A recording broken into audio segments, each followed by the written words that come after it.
Pessoal, essa aula aqui é uma aula muito importante. O conceito é bem complexo.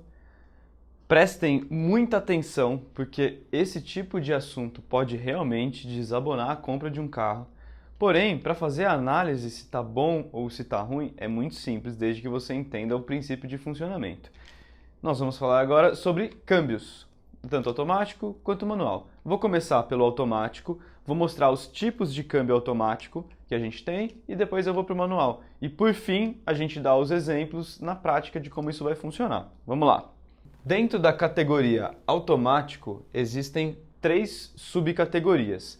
Lembrando que aqui nas aulas o meu intuito é conscientizar de uma maneira geral o que é o câmbio automático, o que são as peças. Dessa maneira, vocês vão ser capazes de analisar uma compra, mas eu não tenho como entrar no detalhe do funcionamento de um câmbio, senão vai demorar 15 anos um curso como esse aqui.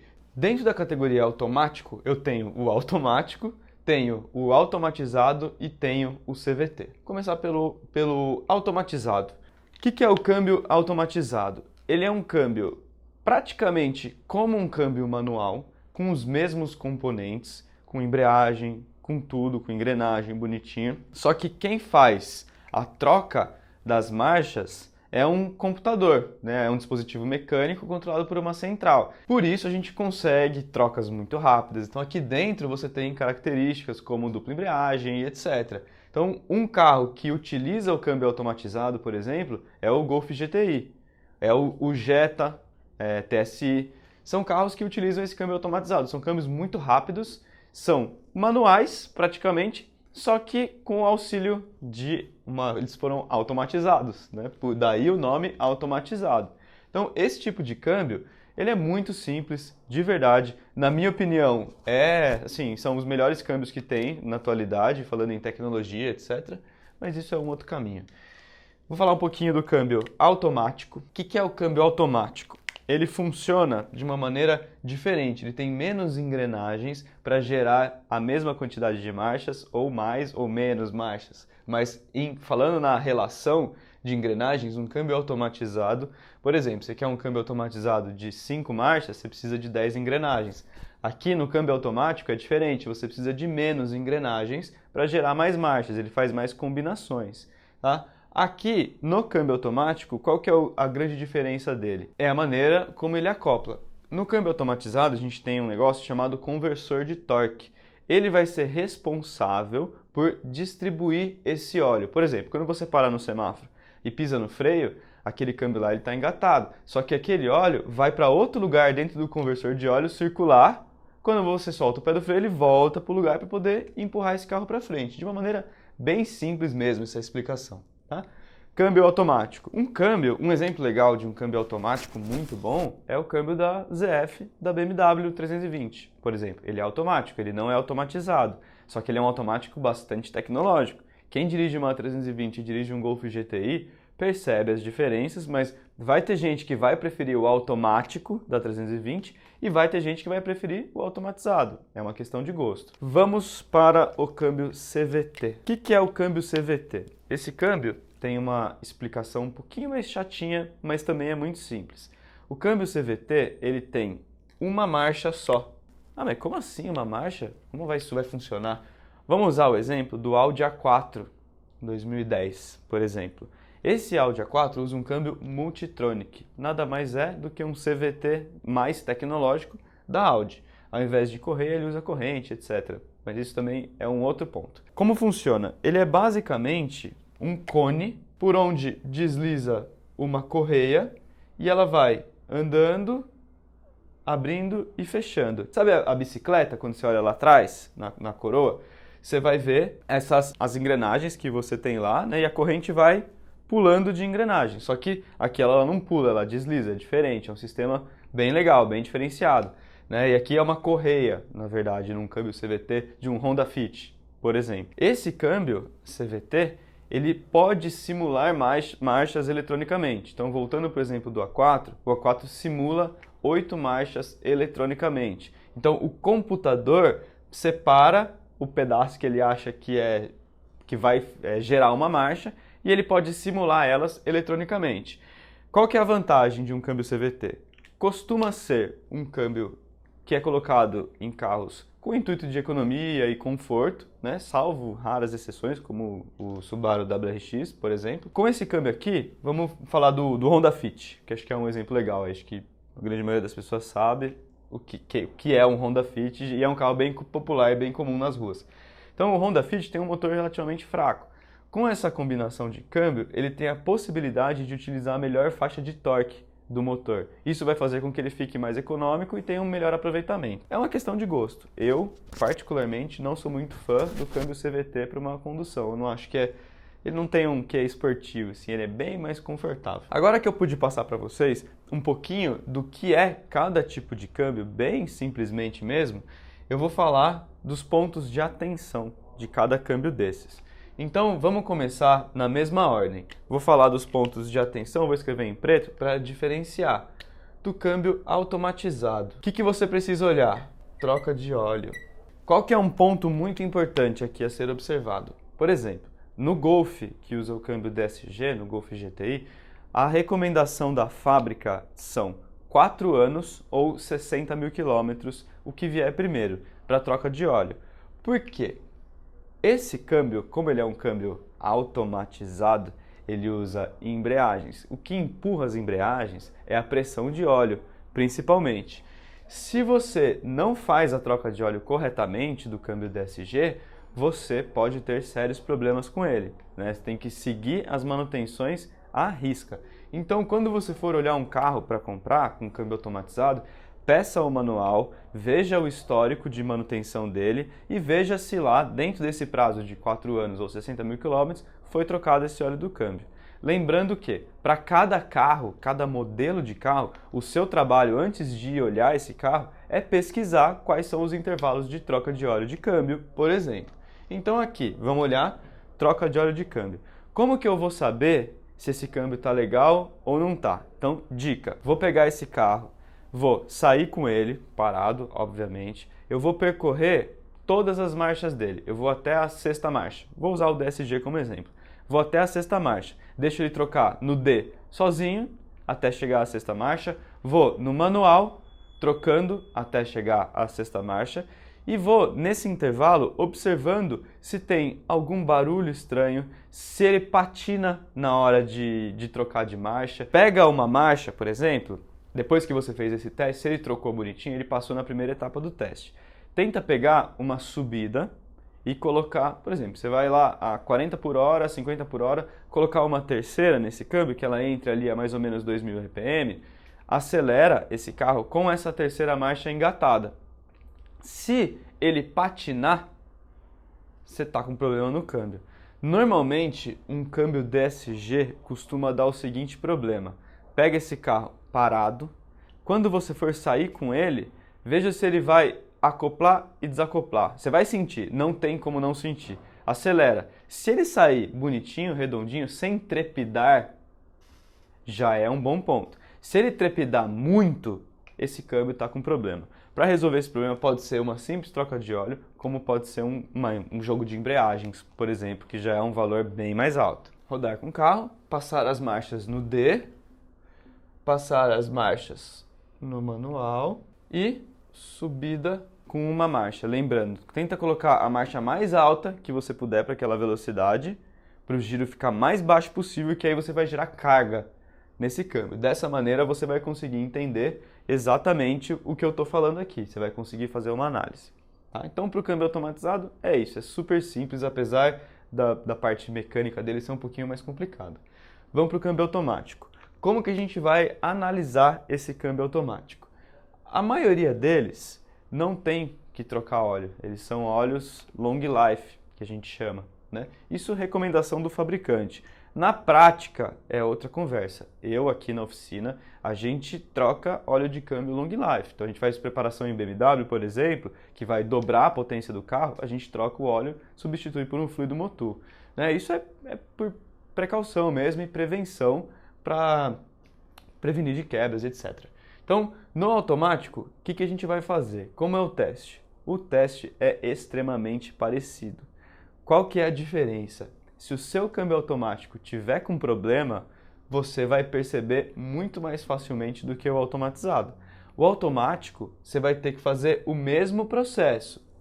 Passar as marchas no D, passar as marchas no manual, pegar uma subida, mesma coisa do automatizado, exatamente a mesma coisa.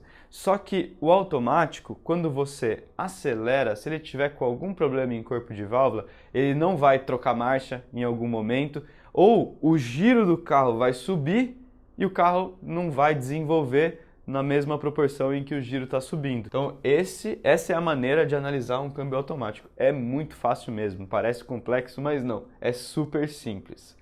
Um câmbio CVT, como que a gente vai fazer? Descer aqui, ó. Como que a gente vai fazer essa análise? Intervalo de óleo, de troca de óleo. Esse daqui é muito importante. Vou dar um exemplo. Um câmbio CVT que costuma dar problema se você não troca é o câmbio da Mitsubishi ASX, por exemplo, que o intervalo de troca é de 40 mil quilômetros. A cada 40 mil quilômetros você tem que trocar o óleo do câmbio dela. Quais são os sintomas se você não troca? Com esse carro parado, ela começa a trepidar bastante. Você vai perceber se ela tiver. Então o que você faz? Entra no carro, coloca no D, continua com o pé no freio, vê se ela vai trepidar muito. Um pouquinho de leve pode ser que ela trepide, que é uma característica, mas se trepidar muito, vocês vão entender essa diferença entre pouco e muito facilmente dentro do carro. Outra coisa é fazer exatamente os outros testes, só que lembrando, como ele é uma marcha só, não adianta você simplesmente colocar no D e ficar esperando trocar, porque ele não vai trocar. Então tenta fazer um trajeto ali devagar, não precisa acelerar pra caramba, mas vai de 0 a 100 km por hora. Assim você vai conseguir passar por faixas. Durante esse teste você acelera um pouco mais, acelera um pouco menos, vê como que ele vai responder. Se ele vai patinar, se ele não vai. O CVT pode confundir a sua cabeça. Por quê? Como ele é um cone, quando você pisa no acelerador e requisita a potência e torque do motor, essa correia ela vai se deslizar para te entregar a melhor faixa. Então, num câmbio CVT, por exemplo, se você sai arrancando forte, você vai lá, pisa tudo no acelerador. Ele vai jogar ali na faixa de 5.000 RPM, por exemplo, e ficar lá, parado, enquanto a sua velocidade sobe. Só que se ele patinar, você não vai perceber sua velocidade subindo. Ela vai continuar lá, vai possivelmente até sair um cheiro ruim, tá? Desse processo, mas você vai entender facilmente. Gente, é muito simples mesmo. Parece complexo, mas não é. É super simples para entender. Outro ponto que a gente tem que observar em todos os câmbios, esse eu vou até colocar aqui embaixo. Muito importante. Todos. Vazamento de óleo. Isso aqui é complicado. Então o que você vai fazer? Você vai entrar embaixo do carro ali, dá uma olhadinha se tem vazamento de óleo, se tem resquícios de vazamento no câmbio. Se tiver, dependendo de onde for, é possível que você tenha que abrir esse câmbio. Teve que abrir, dependendo do tipo de carro e do acesso que você vai ter, a sua mão de obra vai ser bem cara para consertar. Então, moral da história da aula sobre câmbio. É simples de ser observado, é bem intuitivo, não tem muito segredo. Agora que vocês sabem um pouco da parte técnica de como funciona, vai ficar muito mais fácil de identificar. Lembrando que o câmbio é um fator que é determinante na hora de você formar a sua compra. Se o carro estiver apresentando qualquer problema desses de câmbio, a gente não tem como saber só de olhar qual é o problema dentro do câmbio. Mas vou ajudar vocês aqui com uma informação. Aqui na oficina, a gente sempre refaz os câmbios quando precisa. Eu nunca faço mais ou menos, a gente sempre refaz por inteiro, a gente tem que dar garantia e etc. Então, um câmbio para ser refeito, no mínimo, com mão de obra, óleo, etc., de um carro mais simples, vamos pegar um Corolla, por exemplo, custa em torno de 10 mil reais. Um Corolla.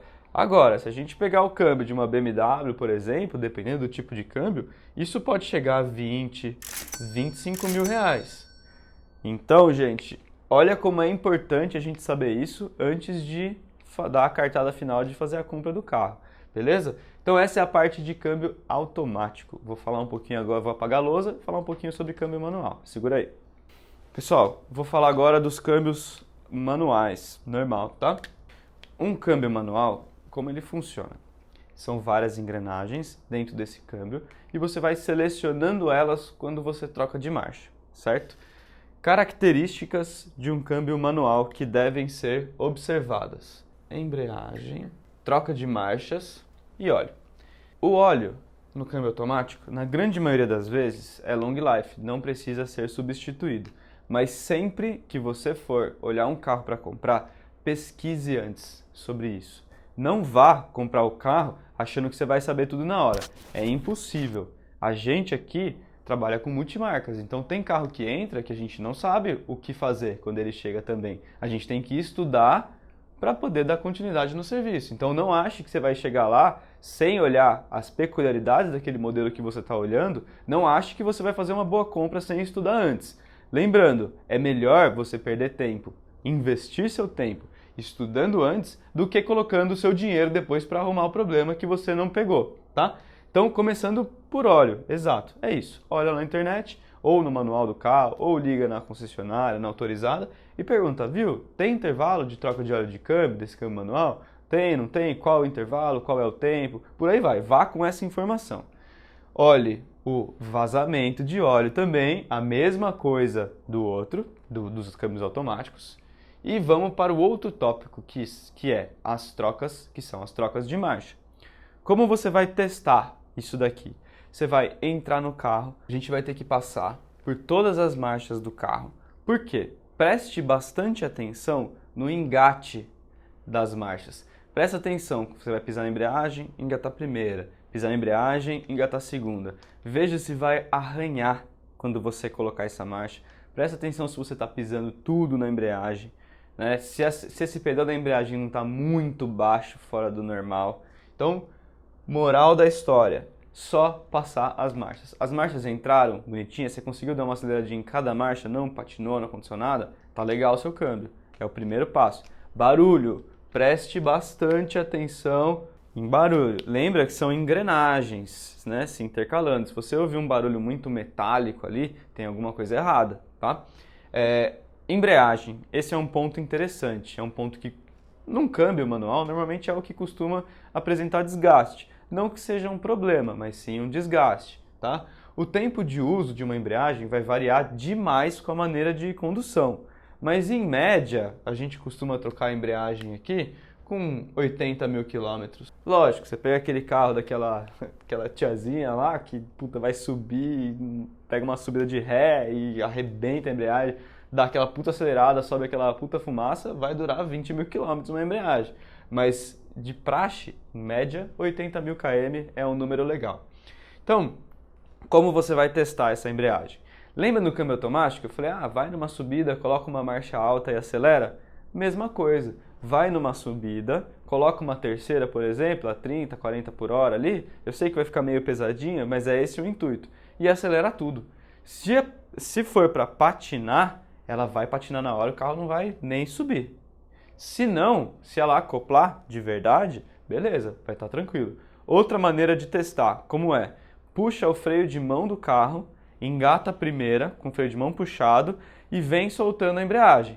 Esse carro tem que morrer. Se ele não morrer, se você soltar a embreagem inteira e ele não morrer, ela está patinando. Esse é o teste mais básico e mais eficiente de embreagem. Então, deixa eu até escrever aqui para ficar registrado nessa lousa. Então testar em primeira marcha com o freio de mão puxado. Esse teste, depois aqui dessa aula teórica, a gente vai fazer na prática. Vou mostrar para vocês. É super simples e vai poupar vocês de fazerem uma compra errada. Lembrando que embreagem, dependendo do carro, não é tão caro. Então, às vezes, se ela estiver ruim, você pode negociar com o vendedor. Não é um problema, é um item de desgaste natural. Lembra disso. Não é um problema, diferente de você encontrar um problema aqui na troca de marchas. Uma marcha que arranha toda hora que você vai entrar, pula fora. Ou, se você tiver muito interesse, estiver pagando um valor barato, pesquise quanto vai custar para arrumar um defeito desse, e aí sim você vai ter uma base de valor para negociar. Pessoal, acho que para a aula de câmbio isso daqui é suficiente. Agora a gente vai mostrar para vocês na prática, beleza? Vamos lá?